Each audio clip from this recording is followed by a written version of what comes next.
All right, let me check here real quick. We are live. How's it going, everybody? Noah Hiles here, back in Pittsburgh. First time since Super Bowl Sunday. I've been back in the Steel City. It's nice to be home. Florida was fun. Florida was a grind. I'm a Pittsburgh guy. I'm meant to be here, so good to be back home. Good to see all of you, hopefully, today, as it is the home opener. People say happy opening day, even though they've played 7 games. I'll say just happy home opener. Happy baseball is perhaps the best way to put it. Every year, this is still one of my favorite days of the year. I've gone to every Pirates home opener that I was able to go to since I was 10 years old, since 2005. The only ones that I missed were 2020. Everyone missed that one. 2021, I was in the hospital, couldn't go to that one. And that's it. So I've been to every single one of them since 2005, aside from those 2, through either, just going with my dad as a fan, growing up as a kid, and now covering them. This is my second one covering, second time covering one for the Post-Gazette, second year on the beat. And I've also covered ones for other outlets, 93.7 The Fan. So special day. I'm sure that's the case for everyone who's heading down there, regardless of how you feel about how the team's performing right now, regardless of how you feel about ownership, the state of Major League Baseball, regardless of all of that, it's the home opener. This is a special day. So congratulations to everyone. We made it. Happy home opener. Let's talk some baseball. Pirates and Yankees, first pitch scheduled for 4:12 p.m. 4-1-2. Bucks enter this one with a 2-5 record. They face the Yankees, who are 4-2, and who are bringing their torpedo bats to town. We're going to talk about that. We're going to talk about the Pirates' first 7 games of the season. We'll break down some matchups, and while we do it all, we will have Jason Mackey along for the ride. Look at him. What's up? Suit and tie. I respect it.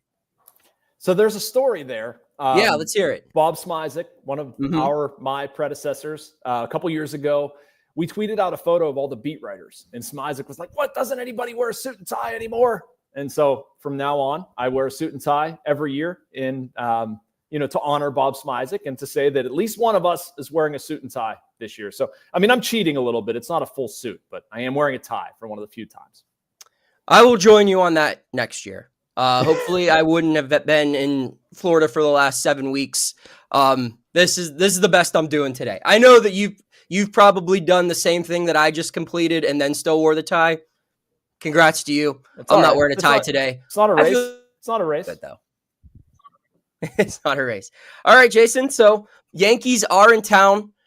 Very interesting home opener series. Where do you want to start for this one? Should we talk about the elephant in the room to start, or should we actually talk some baseball? No, let's talk the elephant in the room. All right. Have to. Go what for is it. The elephant?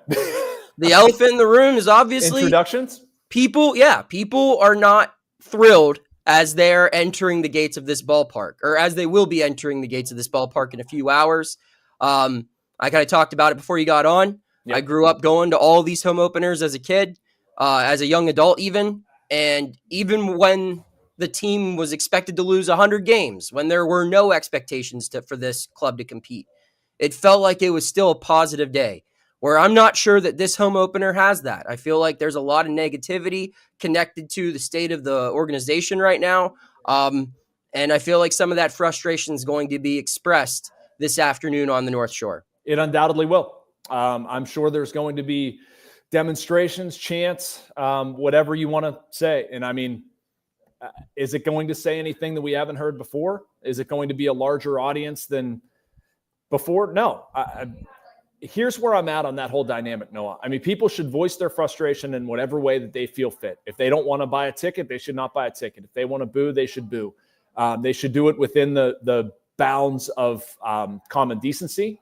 Don't throw things. Don't be an idiot. But if you want to voice your displeasure with boos, you should. And it's incumbent on the organization to change that perception.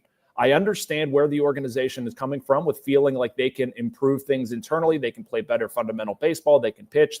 There's a pathway here, as we've talked about a lot, for them to play winning baseball. They haven't done it, of course, but they can do what the Guardians, what the Rays, what other small market teams have done.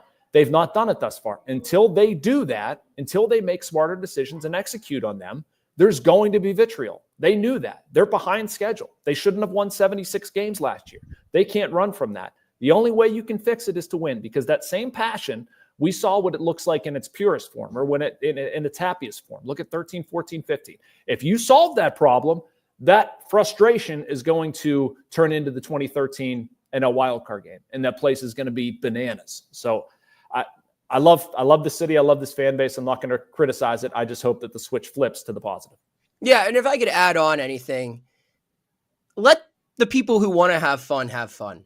Just because you're upset doesn't mean everyone else has to be upset as well. And I'm not saying that on my behalf. Like, you and I, we're going to show up. We're going to do our job. We're going to try to paint a very accurate scene of what unfolded there. But if there are people in the stands who want to cheer for Derek Shelton when his name's announced, who want to be, excited about this Pirates team, they're allowed to be excited. If they want to spend their money to get a good seat and watch this team play baseball, that's okay too. So totally agree with you, man. That's a great point. And you know what? Like, you're not crazy for thinking that the Pirates can win. I mean, they haven't. It's okay to be mad about the 7-game start. It hasn't been good.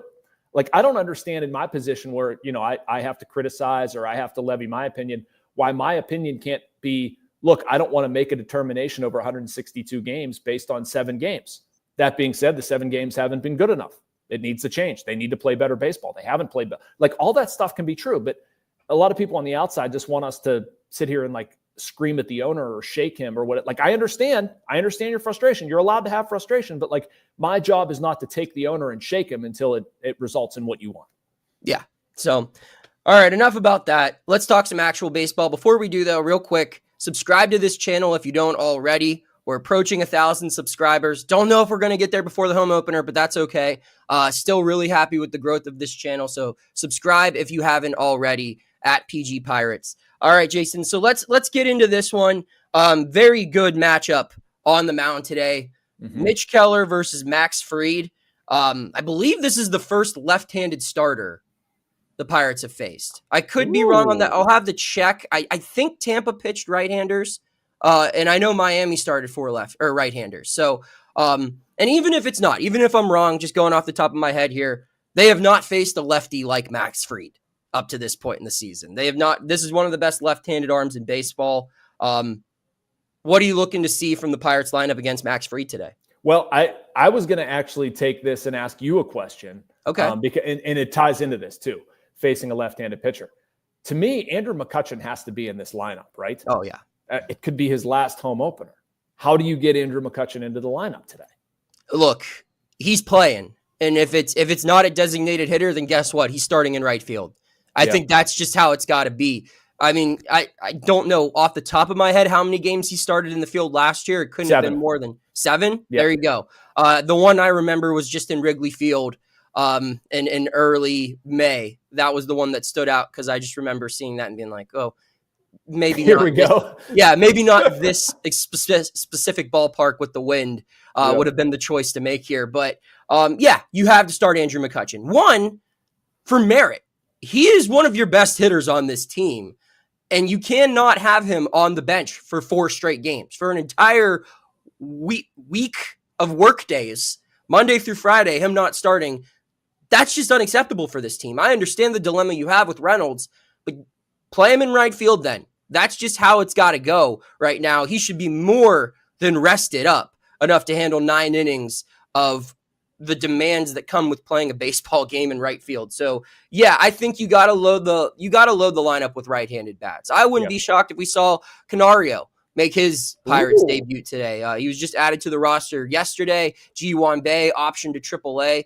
So that'll be interesting to see how they get him at bats. I mean, obviously you have Tommy Pham as well. Cruz is going to start in center field, you would have to imagine. But that left field option, I mean, you could go with Pham, or you could get the new blood in there, play him in left. But you've got to load this lineup with right-handed bats, and they don't have a ton of them. A lot of their reserve options are switch hitters or left-handed bats. So I think we'll see Kutch in some way today, and then Canario is a guy that I would like to see get at least one plate appearance today as well against the lefty on the mound.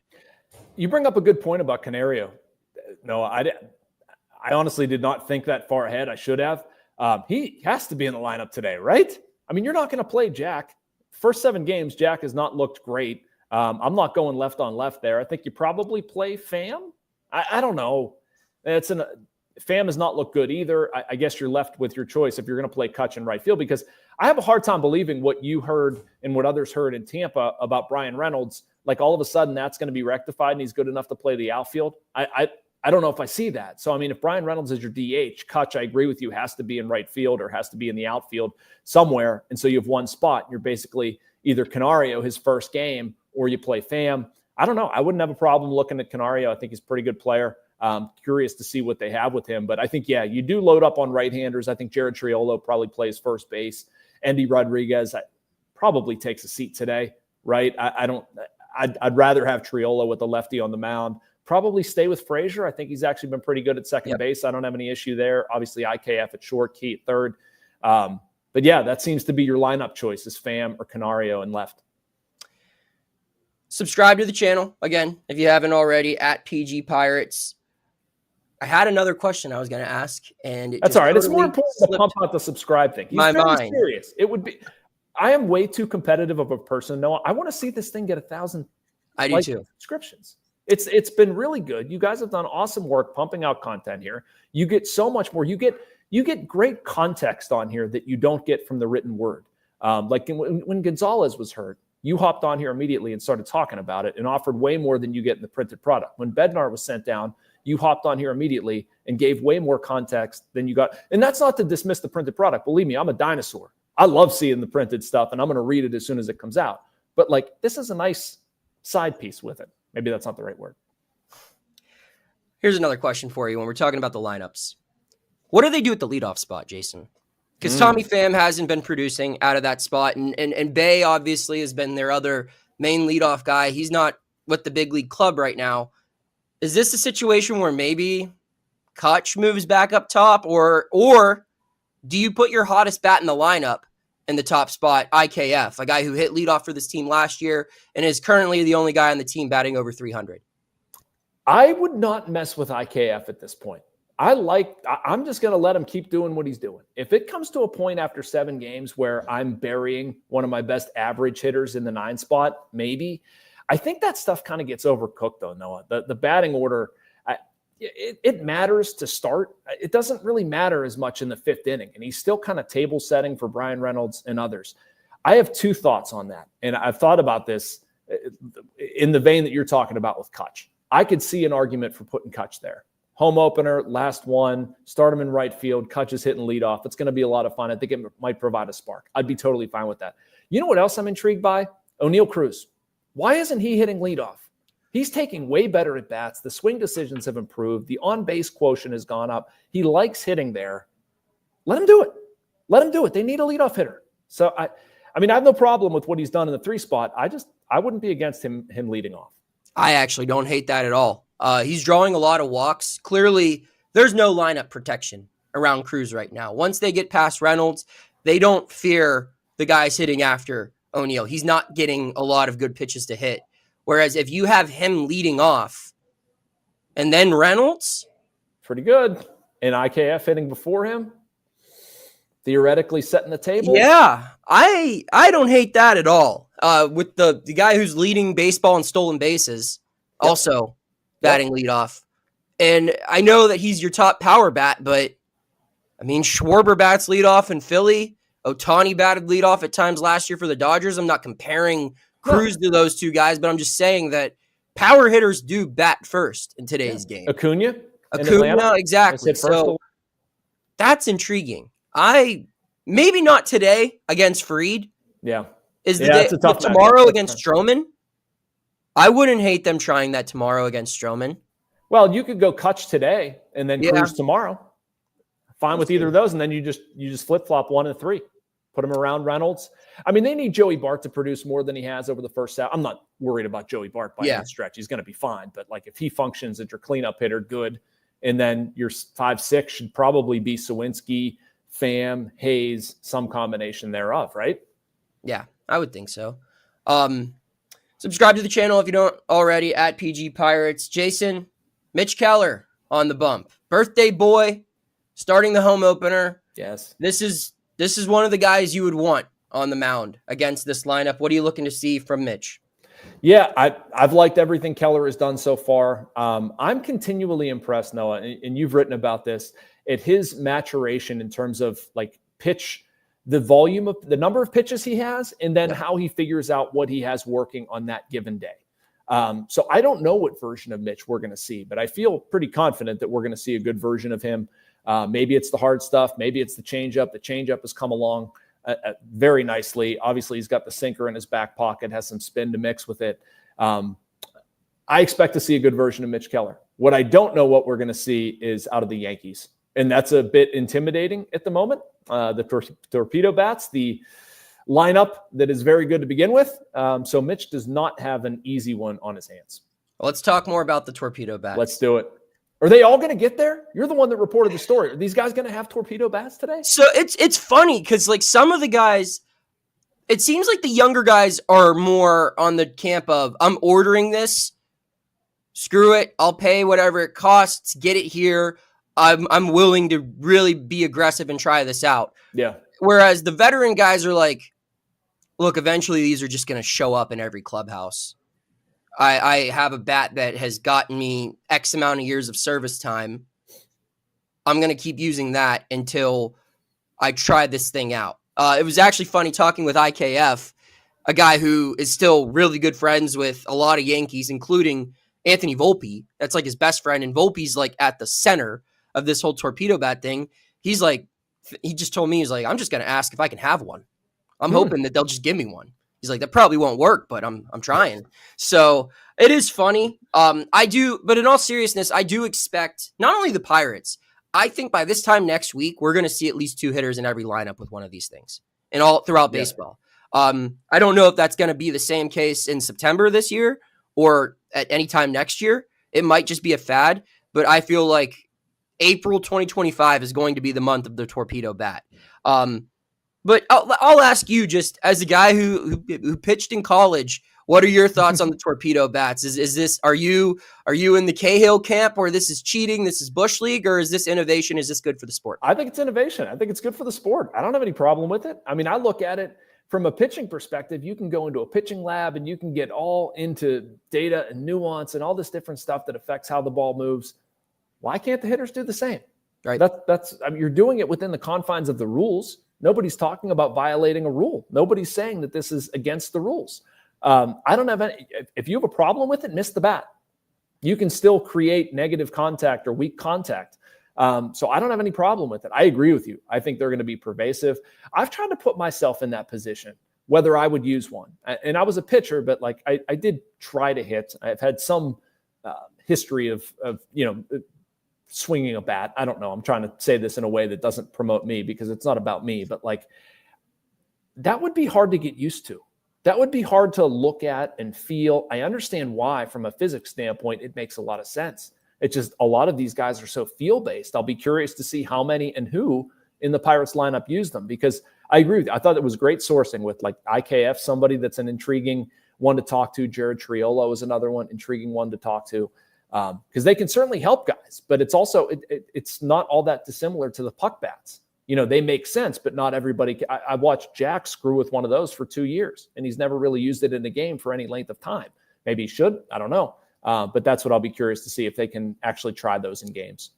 I think the part of this story that kind of gets overlooked is how much time the Yankees put into studying this. Mm-hmm. They were using these last year in the spring. I don't know if they were using them in spring training games, but from conversations I've had, and the guy who invented them himself told reporters, this was a 2+ year project by the Yankees. And they were testing these things in batting practice and spring training last year. And obviously they kind of made their debut, at least as far as we know, in the postseason with Stanton. And then they got noticed at the start of this regular season. But I think people are kind of underestimating how specifically catered to Yankees hitters some of these bats might be. Where are we sure that the barrel on Anthony Volpe's Torpedo bat is in the same exact spot as Jazz Chisholm's Torpedo bat? Right. Or is the Yankees research and development department taking time to really locate exactly where everyone's swing path is and putting the barrel there specifically? I don't think this is going to be a one size fits all. Every barrel just moves 6 to 7 inches down from the top of the bat, and that's where these torpedo. I think that the concept here is similar, and this point's been made by a lot of people, is similar to what you have with golf clubs. You and I swing a golf club different, Jason. Yeah. Even if you take out the factors of size and strength and club speed, your swing mechanics are different in golf. And if you're trying to get, if you naturally hit down on the ball a little bit more, or if you naturally have a slice in your swing, you can custom your clubs to account for those things. I think that the big takeaway from this Torpedo bat stuff is going to be moving forward. The same things are going to be done with baseball bats. You're going to no longer have to necessarily coach swing path as hard, and you're going to instead have a guy grip a bat, swing how you're comfortable, swing what gets you good bat speed, and we can adjust your equipment accordingly to cater to your specific game in the batter's box. And I think that that's what the Yankees have going for them right now, where I'm interested to see if that's the case for other teams who haven't studied this as thoroughly. You know, if Jared Triolo gets a Torpedo bat, but it's somebody else's Torpedo bat. Yeah. It's not necessarily catered to exactly. his swing. Now, the point of Triolo is, I think he had the most interesting quote in that story I wrote. And it's because where he showed me his baseball bat and showed me the label and said, you see all of these marks here? These are all outs. These are all barrels on that bat. So that's a really good point. However, I don't know if this is just a simple thing as it's a new bat and it'll work for everyone the exact same. I think some of these guys are going to try it and hate it. It's also a case where, like, when you get a new golf club, you take it out in the front nine, you hit 2 bad shots with it, you're saying, forget this thing. I'm going back to the old one. This thing doesn't work. These things are what I'm more comfortable with. Yeah. And comfort here and physically is what makes these guys a lot of money. So it's an interesting thing to look at for this series because, I mean, anytime the Yankees do anything, it's a big story. And the fact that they're potentially changing one of the most fundamental pieces of equipment in all of sports. Yeah. That's an interesting story. So I'm all for innovation. I'm skeptical as to see the staying power for this, but I do think the theory behind it is going to continue on, even if Torpedo bats don't go forward. Jason, we got a couple minutes left. Also, everyone listening in, if you have questions, comment them below. We'd love to answer them. Again, subscribe to this channel if you don't already at PG Pirates. We'd love to get close to 1,000, if not to 1,000 by first pitch at 4:12 p.m. Pirates and Yankees home opener. Mitch Keller versus Max Fried. Jason, let's talk a little bit about the bullpen. Okay. We kind of touched on this after the end of the Tampa series, but is it Baraki and Santana in the 8th and 9th moving forward? Should it be that? It should be. It should be. With Colin Holderman, I would not send him down. I've seen the cries for it. I would ride it out and try to pitch him in lower leverage situations. I think he's a bit different than David Bednar. Colin Holderman was actually pretty good in spring training. After he had the wrist thing, came back healthy in September, was productive.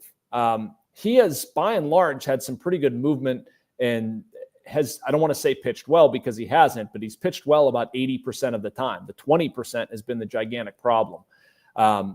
He needs to figure that out, clearly. The misses can't be over the middle of the plate. But as far as the late innings, man, I'm going Baraki probably as a setup guy, maybe Santana as my 9th, but I think it might be situationally too. If you've got a pocket of left-handers in the 9th, I'd be fine flipping them.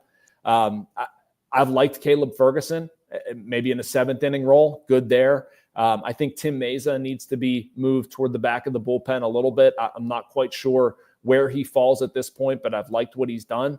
I don't think this bullpen is anywhere near its completed form. I'm interested to see what happens with Carmen Mlodzinski. If he remains a starter, if he goes back to a relief role, I think he's going to remain a starter for now, certainly. But I haven't, my ship hasn't sailed for him as a reliever. He's really good the first time through. I don't know so much about that. I think Kyle Nicholas needs to be up here and needs to be pitching meaningful innings, at some point. I understand to a point why they sent him to AAA, but yeah. Anyway, that's a roundabout way of saying my best two relievers right now are Ryan Baraki and Dennis Santana. I'm absolutely deploying them with a lead late in the game. Yeah, I would agree. I think Ferguson is also capable. I mean, he's looked really good, I think, through his outings so far. I need to see more from Tim Mesa. We've only seen him pitch once. Yeah. Twice. He twice. Came in. One was like 9 pitches in the Miami series or something. And he came in with the bases loaded, no outs in the bottom of the 12th inning. So I hard to really evaluate him there. And the other was just in mop-up duty after, Harrington got hit pretty well. Or no, that was after Carmen, excuse me. They all kind of blur together, right? Another thing I'm interested to see is they really haven't filled Bednar's spot in the bullpen. Right now, they're carrying 6 starters. And Shelton said that Carmen's going to remain in the starting rotation, at least for now. So and this isn't going off of anything I've heard. I need to look into this a little bit more, I'm sure. I think there's a chance Harrington probably gets optioned back down unless they want to carry 6 starters because they're going to need more relievers. And I'm interested to see who fills that spot in the bullpen. Maybe it's Nicholas. Maybe it's Tanner Rainey gets promoted. Maybe it's Eddie Yeen. Who knows? But if it's any of those guys, I wouldn't hate, even if they didn't make the club out of camp, I wouldn't hate to see them pitch in the 8th and 9th as well, just because I thought all 3 of those guys looked really good in spring training. Yeah, I think about the Harrington thing and reading Shelton's comments. I mean, you were in the room for him and would have a better feel for that, but it didn't seem like Harrington was going to stick around long. It seemed like that might be kind of a one and done. Now, if he would have pitched well, if he would have given them 6 scoreless, maybe you adjust those plans and you give him another start. But I mean, at this point, I think about maybe when they need arms. It is perhaps as soon as today. I don't know whether you let them enjoy the home opener and then bring up another arm, but I mean, they need another bullpen arm. And we can debate which of those 3 it would be. I don't really have a preference. I'd be good with any of them, although Tanner Rainey was probably most impressive in spring training. I think he fits what they're trying to do. But I also understand the long-term wanting to have Kyle Nicholas a part of things. It's just, if you're going to you can't have both, right? Like if you want Mlodzinski to remain a starter, okay, fine. I sort of understand it. I respect the player, the goal, what they're trying to do. You need to send Harrington down and you need to bring up a reliever because you can't just pitch shorthanded, which essentially they're doing right now. They have 1 fewer option, as you outlined. So I don't see a point in waiting to do that. I would just do it now and rip the Band-Aid off. But yeah, we to this point have not gotten any official move. I got one final question for you. And this was what I was thinking about asking you earlier, and it slipped out of my mind.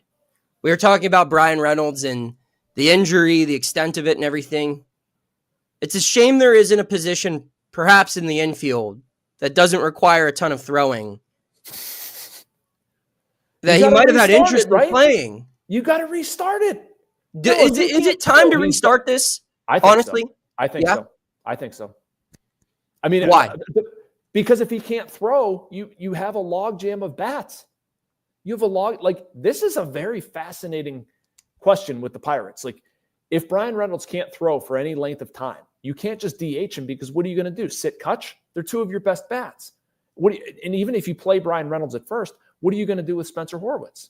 I mean, theoretically, Horwitz can play second base. That might be the trickle down, and then you move Adam Frazier into a bench role. What happens when Nick Gonzalez comes? They're just dominoes to this. You start here. You have to have Bryan Reynolds bat in the lineup. So, okay, if it can't be in the outfield, it's either DH or first base. Why shouldn't it be first base? That's the best available option that we're looking at, assuming he can play first base. I mean, I feel like I'm Billy Beane trying to convince Scott Hatterberg here, which, where's Wash? But yeah, I mean, that's what it's either him or Kutch or something, but I'm not going to sit Kutch. I'm not going to sit Reynolds just because Bryan Reynolds can't throw. They had all spring to get Reynolds reps at first, to get Endy reps at first. And instead, they allowed both of them to stick to their traditional positions. And I got the logic behind at least Endy, right? Endy missed all of last year. I mean, you're being fair to Endy. I don't have a problem with that. Yeah, but I still don't understand why Reynolds wouldn't have got any run at first base. Like that one, he's played right field before. I don't understand the necessity to get him all of these reps in right field. He's been an outfielder his whole life. I never really got the idea behind them pulling the plug on first base. And to add on to this, if this is a year-long thing or an extended period of time, Horwitz also has experience playing second base. Right. And right now, your everyday second baseman is in a walking boot and unable to put weight on his left ankle. So there's a spot for Horwitz too whenever he returns, and this allows him to potentially not have to rush back as fast. I would like to see it. I don't think we will, though. I don't think we will either. Yeah. And I agree with everything you're saying. Although the one issue I would take with what you said is I didn't see a need to have Bryan Reynolds at first base. Like, you made the decision that you're going to roll with Endy. Well, I guess they didn't make the decision on Endy, but like Triolo, a cast of character, Horwitz isn't going to be down that long. You're going to play Horwitz when he comes back. It's really not that big of an issue. You were trying to audition Derek Hall, DJ Stewart. There were a bunch of guys you were trying to take a look at. You knew Endy could play first base, and you kind of we were never going to get to a point where Bryan Reynolds was real, having to play over there. Right now, given the information that we have, Noah, I mean, it's real now. If Bryan Reynolds can't throw, that's real. So to me, that should be actionable today. We should be on the field today watching Bryan Reynolds take ground balls at first base. And that should be a story that you or Colin Beasley or somebody writes pregame about. We've restarted the Bryan Reynolds experiment at first base. I don't know if we will, but I think it's a much different picture that we're looking at right now versus a month ago. I've seen way too many people field ground balls at first base on this team. I'm not going to lie. I got a little excited when I saw Kutch over there. I thought that might happen, but then you were just screwing around. I mean, when I saw it, I was like, I know what this is, but like, I have to report it. You know, yeah. You did the exact right thing with it. This team. Pirates, Yankees, 4:12 p.m. Jason Mackey will be there. I will be there. Colin Beasley, our new pal on the beat, will be there as well. We'll have you covered from pregame through the entire 27 outs to postgame and everything else. You can read all of that at post-gazette.com. Follow us on all of our social media platforms. We are on Facebook. We are on X. We are on TikTok. We are on Instagram. And of course, we are on YouTube. Subscribe to the Post-Gazette Sports YouTube channel and subscribe to this channel as well if you haven't already at PG Pirates. Mitch Keller, Max Fried, it's coming to you soon. Jason, we got to get down to the North Shore. I'll see you there. All right, man. Let it.